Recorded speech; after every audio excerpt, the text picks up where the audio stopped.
Muy bienvenido seas, querido Istarito o Istarita que nos escuchas. Mi nombre es la señorita Istari y para mí es un gran placer tenerte por aquí nuevamente. El día de hoy vamos a tratar el primer capítulo oficialmente del Silmarillion y espero que lo disfrutes igual que yo. Para una mejor experiencia es necesario utilizar audífonos y tener en cuenta que como está ambientado el podcast, puede que en algún instante puedas asustarte con ciertos sonidos. También quiero añadir que la música que vas a escuchar es propiedad de Thomas Newman y de Howard Shore. Sin más por agregar, te pido que elijas un sitio cómodo para escuchar y una bebida refrescante o cálida si lo prefieres. Comenzamos. Capítulo 1. Del principio de los días. Se dice entre los sabios que la primera guerra estalló antes de que Arda estuviera del todo acabada y antes de que nada creciera o anduviera sobre la tierra, y durante mucho tiempo Melkor tuvo la mejor parte. Pero en medio de la guerra, un espíritu de gran fuerza y osadía acudió en ayuda de los Valar, habiendo oído en el cielo lejano que se libraba una batalla en el pequeño reino. Y el sonido de su risa llenó toda Arda. Así llegó Tulkas, el fuerte, cuya furia pasa como un viento poderoso, esparciendo nubes y oscuridad por delante. Y la risa y la cólera de Tulkas ahuyentaron a Melkor, que abandonó Arda, y durante mucho tiempo hubo paz. Y Tulkas se quedó y se convirtió en uno de los Valar del reino de Arda, pero Melkor meditaba en las tinieblas exteriores y desde entonces odió para siempre a Tulkas. En ese entonces los Valar trajeron orden a los mares y las tierras y las montañas, y Yavanna plantó por fin las semillas que tenía preparadas tiempo atrás, y desde entonces, cuando los fuegos fueron sometidos o sepultados bajo las colinas primigenias, hubo necesidad de luz, y Aule, por ruego de Yavanna, construyó 2 lámparas poderosas para iluminar la Tierra Media, que él mismo había puesto entre los mares circundantes. Entonces Barda llenó las lámparas y Manwë las consagró, y los Valar las colocaron sobre altos pilares, más altos que cualquiera de las montañas de días posteriores. Levantaron una de las lámparas cerca del norte de la Tierra Media y le dieron el nombre de Illuin, y la otra la levantaron en el sur y le dieron el nombre de Ormal, y la luz de las lámparas de los Valar fluyó sobre la tierra, de manera que todo quedó iluminado, como si estuviera en un día inmutable. Entonces las semillas que Yavanna había sembrado empezaron a brotar y a germinar con prontitud, y apareció una multitud de cosas que crecían, grandes y pequeñas, musgos y hierbas, y grandes helechos, y árboles con copas coronadas de nubes, como montañas vivientes, pero con los pies envueltos en un crepúsculo verde. Y acudieron bestias y moraron en las llanuras herbosas, o en los ríos y los lagos, o se internaron en las sombras de los bosques. Y sin embargo, aún no había florecido ninguna flor, no había cantado ningún pájaro, porque estas cosas aguardaban todavía en el seno de Yavanna a que les llegara el momento. Pero había gran riqueza en lo que ella concibiera, y en ningún sitio más abundante que en las partes centrales del mundo, donde las luces de ambas lámparas se encontraban y se mezclaban. Y allí, en la isla de Almarén, en el gran lago, tuvieron su primera morada los Valar. Cuando todas las cosas eran jóvenes y el verde reciente maravillaba aún a los hacedores, y durante mucho tiempo se sintieron complacidos. Sucedió entonces que mientras los Valar descansaban de sus trabajos y contemplaban el crecimiento y el desarrollo de las cosas que habían concebido e iniciado, Manwë ordenó que hubiese una gran fiesta, y los Valar y todas sus huestes acudieron a la llamada. Pero Aule y Tulkas se sentían cansados, pues la habilidad de uno y la fuerza del otro habían estado sin cesar al servicio de todos mientras trabajaban, y Melkor conocía todo lo que se había hecho, ya que aún entonces tenía amigos y espías secretos entre los mismos Maiar, a quienes había convertido a su propia causa, y lejos, en la oscuridad, lo consumía el odio, pues tenía celos de la obra de sus pares, a quienes deseaba someter.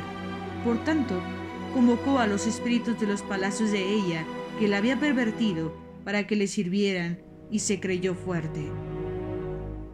Y viendo que le llegaba la hora, volvió a acercarse a Arda, y la contempló, y ante la belleza de la tierra en primavera, sintió todavía más odio.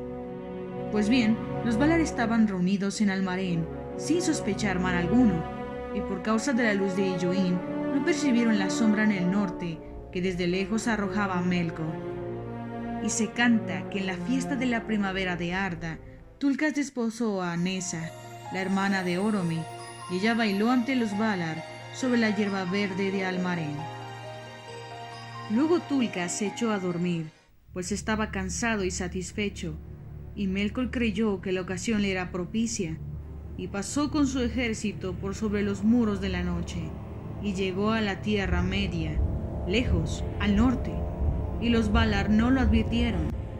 Entonces Melkor empezó a cavar y construyó una vasta fortaleza muy hondo bajo la tierra, por debajo de las montañas oscuras, donde los rayos de Illuin eran fríos y débiles.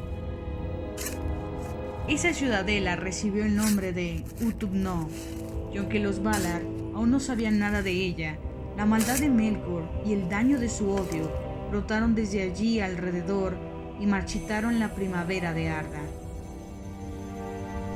Las criaturas verdes se enfermaron y se corrompieron. Las malezas y el cieno estrangularon los ríos. Los helechos, rancios y ponzoñosos, se convirtieron en sitios donde pululaban las moscas, y los bosques desvinieron peligrosos y oscuros, moradas del miedo. Y las bestias se transformaron en monstruos de cuerno y marfil, y tiñeron la tierra con sangre. Entonces supieron los Valar, sin ninguna duda, que Melkor estaba actuando otra vez, y buscaron su escondrijo. Pero Melkor, confiado en la fuerza de Utubno y en el poderío de sus sirvientes, acudió de repente a la lucha, y asestó el primer golpe, antes de que los Valar estuvieran preparados, y atacó las luces de Illuin y Ormal. Derribó los pilares y quebró las lámparas. En el derrumbe de los poderosos pilares, las tierras se abrieron y los mares se levantaron en tumulto, y cuando las lámparas se derramaron, unas llamas destructoras avanzaron por la tierra, y la forma de Arda y la simetría de las aguas y tierras quedaron entonces dañadas, de modo que los primeros proyectos de los Valar nunca fueron restaurados. En la confusión y en la oscuridad, Melkor huyó, aunque tuvo miedo, pues por encima del bramido de los mares oyó la voz de Manwë, como un viento huracanado, y la tierra temblaba bajo los pies de Tulkas. Pero llegó a Utubno, antes de que Tulkas pudiera alcanzarlo, y allí se quedó escondido. Y los Valar no pudieron someterlo en aquella ocasión, porque necesitaban de casi todas sus fuerzas para apaciguar los tumultos de la tierra y salvar de la ruina todo lo que pudiera ser salvado de lo que habían hecho, y después temieron desgarrar otra vez la tierra, en tanto no supieran dónde moraban los hijos de Ilúvatar, que aún habrían de venir en un tiempo que a los Valar les estaba oculto. Así llegó a su fin la primavera de Arda. La morada de los Valar en Almarén quedó por completo destruida y no tuvieron sitio donde vivir sobre la faz de la tierra. Por tanto, abandonaron la Tierra Media y fueron a la tierra de Amán, el más occidental de todos los territorios sobre el filo del mundo. Pues las costas occidentales miraban al mar exterior que los elfos llamaban Ecaia y que circunda el reino de Arda. ¿Cuán ancho es ese mar? Solo los Valar lo saben, y más allá de él se encuentran los muros de la noche.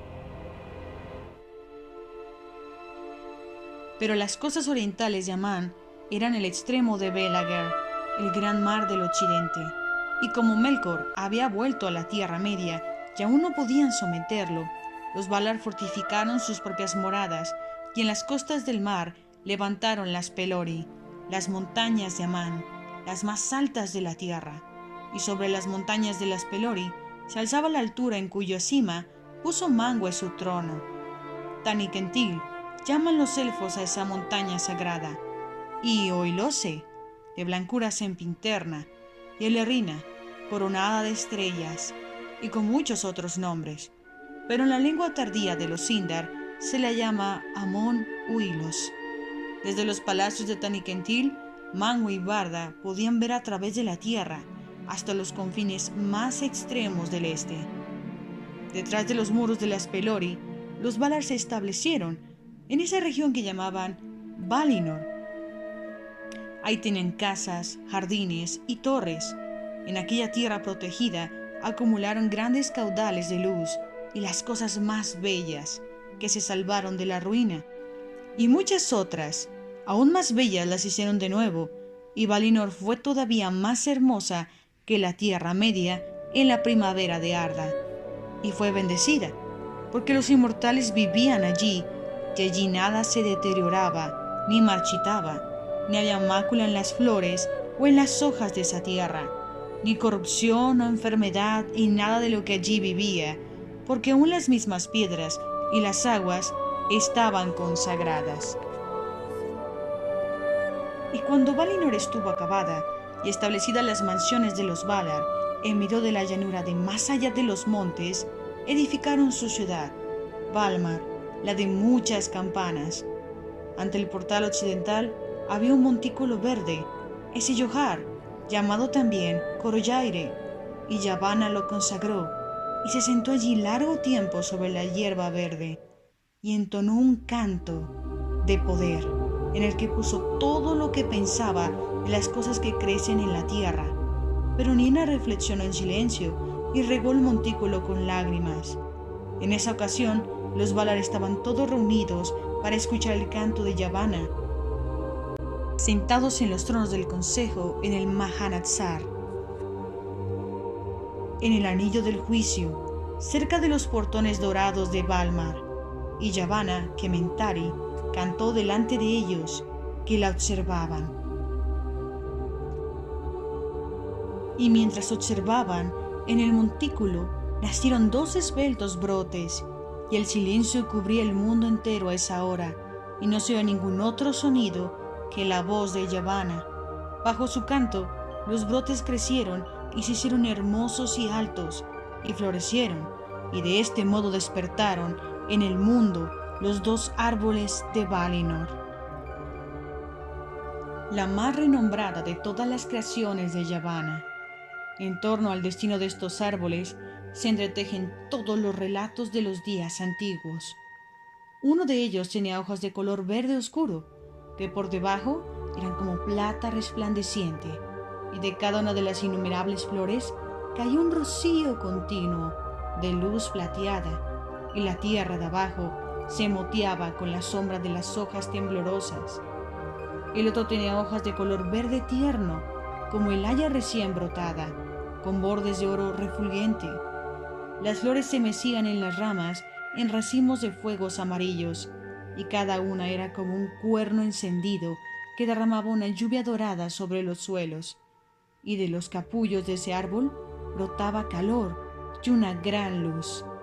Telperion se llamó el uno en Valinor, y Silpion y Nicolonte, y muchos otros nombres, pero Laurelin fue el otro, y también Malinalda y Culurian, y le dieron además muchos nombres en los cantos. En 7 horas la gloria de cada árbol alcanzaba su plenitud y menguaba otra vez en nada, y cada cual despertaba una vez más a la vida 1 hora antes de que el otro dejara de brillar. Así en Valinor, 2 veces al día había una hora dulce de luz más suave, cuando los 2 árboles eran más débiles y los rayos de oro y de plata se mezclaban. Telperion era el mayor de los árboles y el primero en desarrollarse y florecer. Y esa primera hora en que resplandecía el fulgor blanco de un amanecer de plata, los Valar no la incluyeron en el compuesto de las horas, pero le dieron el nombre de la hora de la apertura, y a partir de ella contaron las edades del reino de Valinor. Por tanto, a la 6ª hora, en ese primer día, y en todos los días gozosos que siguieron, hasta el oscurecimiento de Valinor, concluía el tiempo de floración de Telperion, y a la hora 12ª dejaba de florecer Laurelin.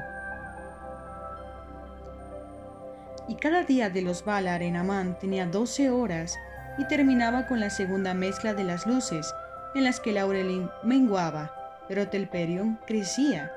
Sin embargo, la luz que los árboles esparcían duraba un tiempo antes de que fuera arrebatada en el aire o se hundiera en la tierra, y Barda atesoraba los rocíos de Telperion y la lluvia que caía de Laurelin en grandes tinas como lagos resplandecientes que eran para toda la tierra de los Valar como fuentes de agua y de luz.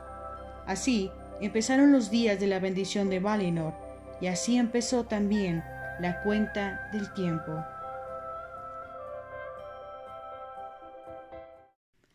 Pero mientras las edades avanzaban hacia la hora señalada por Ilúvatar para la venida de los primeros nacidos, la Tierra Media yacía en una luz crepuscular, bajo las estrellas que Barda había forjado, en edades olvidadas, cuando trabajaba en ella.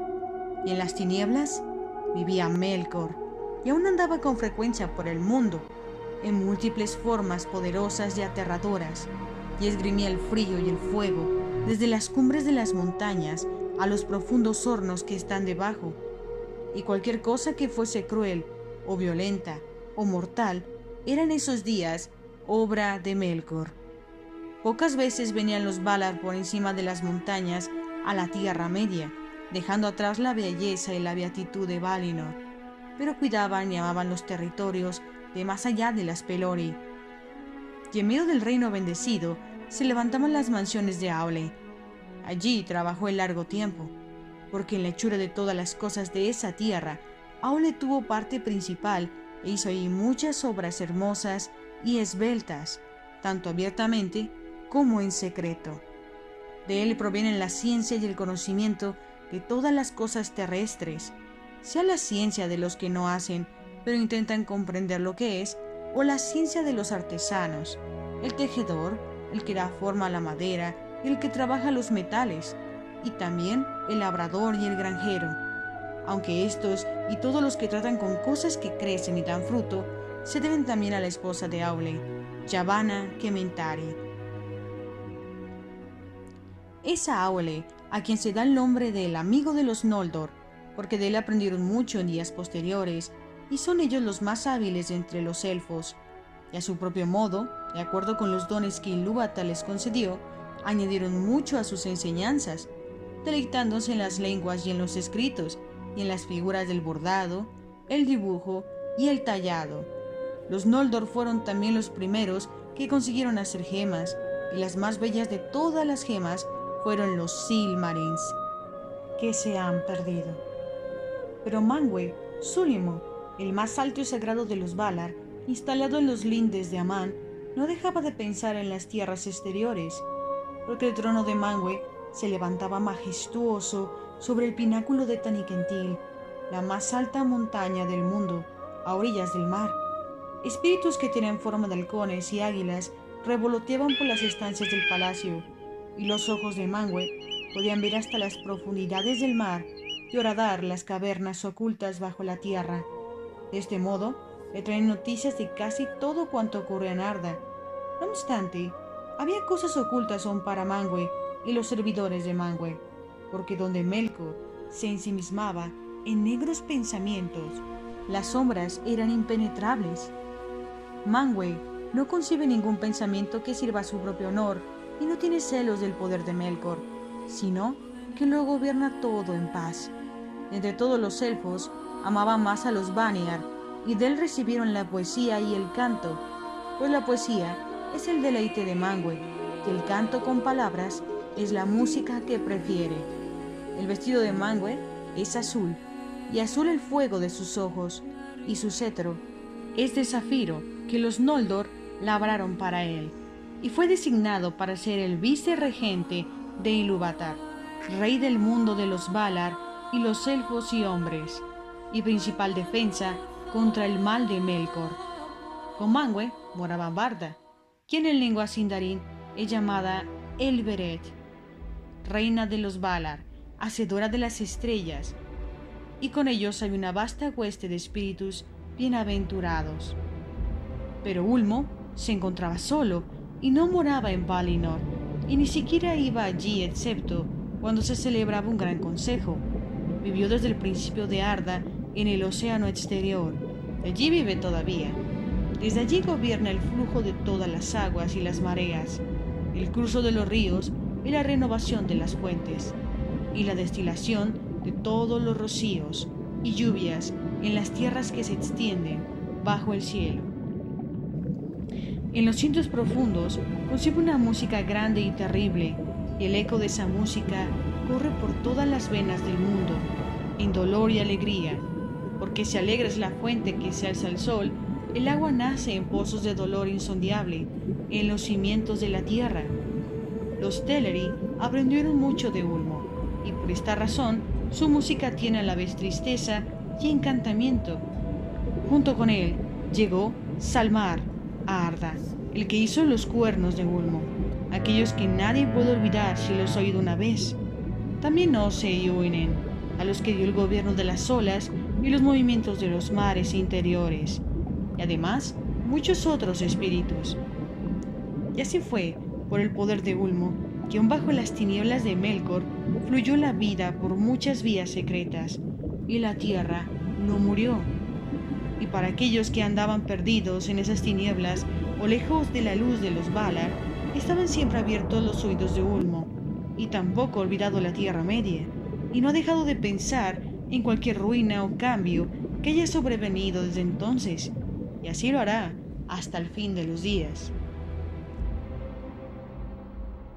Y en este tiempo de oscuridad tampoco Yavanna estaba dispuesta a abandonar por completo las tierras exteriores, pues todas las cosas que crecen le son caras, y se lamentaba por las obras que había iniciado en la Tierra Media y que Melkor había dañado. Por tanto, abandonando la casa de Aule y los prados floridos de Valinor, iba a veces a curar las heridas abiertas por Melkor, y al volver, instaba siempre a los Valar a enfrentar el maligno dominio de Melkor en una guerra que tendrían que librar, sin duda, antes del advenimiento de los primeros nacidos. Y Orome, domador de bestias, también cabalgaba de vez en cuando por la oscuridad de los bosques. Llegaba como poderoso cazador con el arco y las flechas, persiguiendo a muerte a los monstruos y criaturas salvajes del reino de Melkor, y su caballo blanco, Nahar, brillaba como plata en las sombras. Entonces la tierra adormecida temblaba con el repiqueteo de los cascos dorados, y en el crepúsculo matinal del mundo, Orome hacía sonar el gran cuerno. El Valaroma, sobre los llanos de Arda. Las montañas le respondían con ecos prolongados, y las sombras del mal huían, y el mismo Melkor se encogía en Uktugno, anticipando la cólera por venir. Pero Orome no había acabado de pasar, y ya los sirvientes de Melkor se reagrupaban, y las tierras se cubrían de sombras y engaños. Ahora bien, todo se ha dicho de cómo fueron la tierra y sus gobernantes en el comienzo de los días, antes de que el mundo pareciese como los hijos de Ilúvatar lo conocieron, porque los elfos y los hombres son hijos de Ilúvatar, y como no habían entendido enteramente ese tema por el que los hijos entraron en la música, ninguno de los Ainur se atrevió a agregarle nada. Por esa razón, los Valar son los mayores y los cabecillas de ese linaje antes que sus amos, y si en el trato con los elfos y los hombres los Ainur han intentado forzarlos en alguna ocasión, cuando ellos no tenían guía, rara vez ha resultado nada bueno, por buena que fuera la intención. En verdad, los Ainur tuvieron trato sobre todo con los elfos, porque Ilúvatar los hizo más semejantes en naturaleza a los Ainur, aunque menores en fuerza y estatura, mientras que a los hombres les dio extraños dones. Pues se dice que después de la partida de los Valar hubo silencio, y durante toda una edad Ilúvatar estuvo solo, pensando. Luego habló y dijo: «He aquí que amo a la tierra, que será la mansión de los Quendi y los Atani, pero los Quendi serán los más hermosos de todas las criaturas terrenas, y tendrán y concebirán y producirán más belleza que todos mis hijos, y de ellos será la mayor buenaventura en este mundo. Pero los Satani les daré un nuevo don. Por tanto, quiso que los corazones de los hombres buscaran siempre más allá y no encontraran reposo en el mundo, pero tendrían en cambio el poder de moldear su propia vida entre las fuerzas y los azares mundanos, más allá de la música de los Ainur, que es como el destino para toda otra criatura, y por obra de los hombres todo habría de completarse en forma y acto, hasta en lo último y lo más pequeño. Pero Ilúvatar sabía que los hombres, arrojados al torbellino de los poderes del mundo, se extraviarían a menudo y no utilizarían sus dones en armonía. Y dijo: también ellos sabrán, llegado el momento, que todo cuanto hagan contribuirá al fin solo a la gloria de mi obra. Creen los elfos, sin embargo, que los hombres son a menudo motivo de dolor para Manwë, que conoce mejor que otros la mente de Ilúvatar, pues les parece a los elfos que los hombres se asemejan a Melkor más que ningún otro Ainur, aunque él los ha temido y los ha odiado siempre, aun aquellos que le servían. Uno y el mismo es este don de la libertad, concedido a los hijos de los hombres, que solo estén vivos en el mundo un breve lapso, y que no estén atados a él, y que partan pronto. ¿A dónde? Los elfos no lo saben, mientras que los elfos permanecerán en el mundo hasta el fin de los días, y su amor por la tierra y por todo es así más singular y profundo, y más desconsolado a medida que los años se alargan, porque los elfos no mueren hasta que no muere el mundo, a no ser que los maten o los consuma la pena, y a estas dos muertes aparentes están sometidos.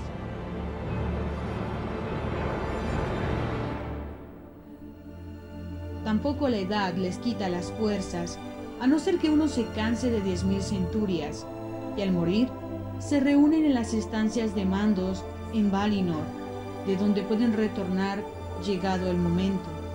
Pero los hijos de los hombres mueren en verdad y abandonan el mundo, por lo que se les llama los huéspedes o los forasteros. La muerte es su destino, el don de Ilúvatar, que hasta los mismos poderes se envidiarían con el paso del tiempo. Pero Melkor ha arrojado sus sombras sobre ella y la ha confundido con las tinieblas, y ha hecho brotar el mal del bien y el miedo de la esperanza. No obstante, ya desde hace mucho tiempo, los Valar declararon a los elfos que los hombres se unirán a la segunda música de los Ainur, mientras que Ilúvatar no ha revelado qué les reserva a los elfos después de que el mundo acabe, y Melkor no lo ha descubierto.